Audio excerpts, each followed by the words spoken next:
अस्सलाम वालेकुम, मेरा नाम है हज़ूर बख्श। आप देख रहे हो हमारा यूट्यूब चैनल शेर चलंदा। आज की वीडियो कोरिया एचडी कंपनी का आपको सेंटर पीस का बंडल दिखा रहा हूँ। माल आप साथ साथ देखते हैं ना, 10 बंडल मौजूद हैं। पहले भी हमने वीडियो चढ़ाई थी, वो बंडल उसी टाइम सेल हो गए थे। तो अब ये दूसरा माल आ गया। ये आपके सामने बंडल से स्टार्ट आ रहा है, आप देख भी सकते हो। ये सारे सेंटर पीस है, इसमें ये उल्टे लगे होते हैं। तो साफ़ सुथरा कलरफुल बेहतरीन माल होता है। जिन भाइयों को भी ऑर्डर करना है, कम से कम आपको एक बंडल का ऑर्डर करना होगा। रेट भी बहुत मुनासिब है।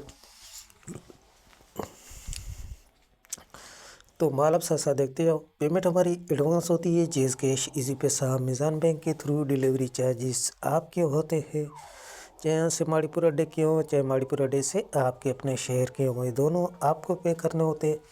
पूरे पाकिस्तान में माल हमारा ट्रक अड्डे के थ्रू जाता है। अगर हमारा वीडियो अच्छी लगे तो हमारे पेज को लाइक शेयर फॉलो लाजमी किया करें, क्योंकि हमारे हर आने वाली वीडियो आपको बआसानी मिलती रहे। 10 बंडल मौजूद है, अभी आप ऑर्डर कर सकते हो। काफ़ी भाई थे 2-3 दिन के बाद फ़ोन कर रहे होते, तब तक ये माल सेल हो जाता है। तो वारे के बंडल आए हुए, जिन भाइयों को भी ऑर्डर करना है अभी ऑर्डर कर सकते।